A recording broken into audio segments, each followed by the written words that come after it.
Everywhere in the United States, people are getting more and more desperate. People in the U.S. are now realizing that problems with the supply chain, delivery delays, and widespread shortages are here to stay. That's why basic supplies have been flying off the shelves at a shocking rate in recent weeks. People are stocking up in case there are more shipping problems and price hikes. This is because industry leaders have been warning about the real chances of widespread grocery shortages and even higher consumer prices hitting U.S. stores this summer.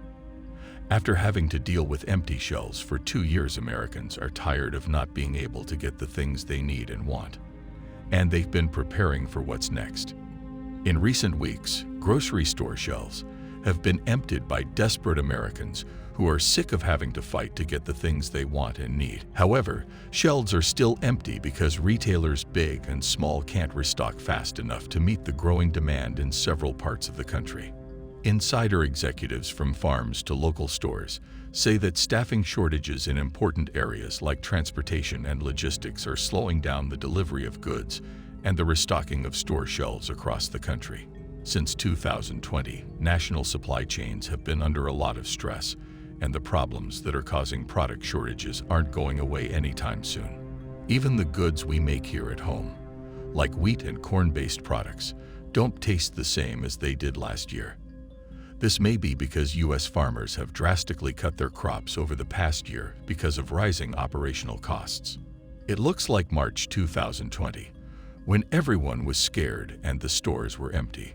One man shopping at a Walmart in Oklahoma City said that 1 week you can find the food and brands you want, and the next week they're gone. A woman named Kathy said that everything meat, egg, dairy, certain breads, and most vegetables and fresh items are out of stock.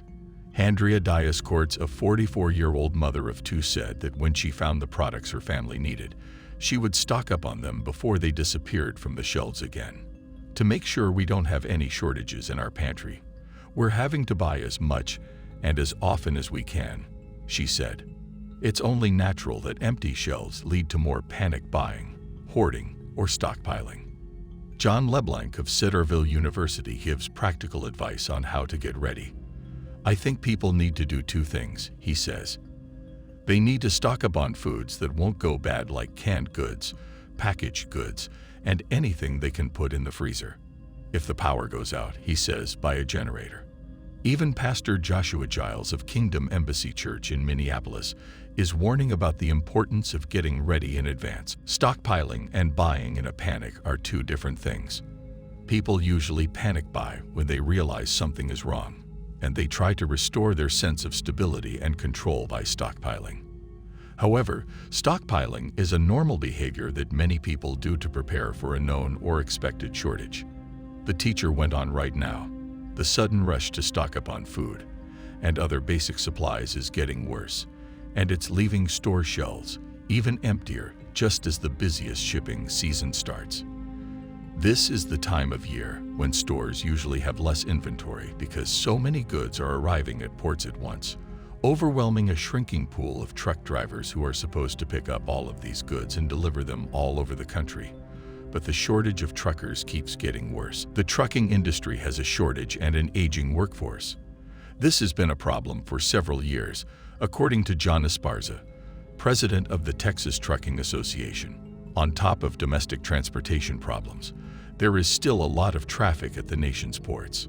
On the same note, he said that the president and chief executive officer of the Oklahoma Trucking Association, Jim Newport, had pointed out that the price of diesel is going to have an effect on all industries this year. This is because every business has costs that are not directly related to making money. He wrote that costs in all industries are eventually passed on to the consumer. He argued that with all the problems truckers are having right now, Americans will probably see more empty store shelves this summer. In the end, this means that the things we need will cost more. An analysis by Nielsen, Inc. about the cost of empty shelves for retailers found that companies lost $82 billion in missed sales last year. On average, out-of-stock items cost retailers $1.4 billion every week. At the end of the day, all of the losses they face are passed on to consumers in the form of higher prices. According to Bread for the World, over 13.8 million people in the US already don't have enough food. As summer starts, about 65 of the 200 food packs in the Feeding America network are seeing a higher demand for food assistance. Even Joe Biden has said that the coming food shortages are real, and the head of the World Food Program says that we could soon see hell on earth because of this.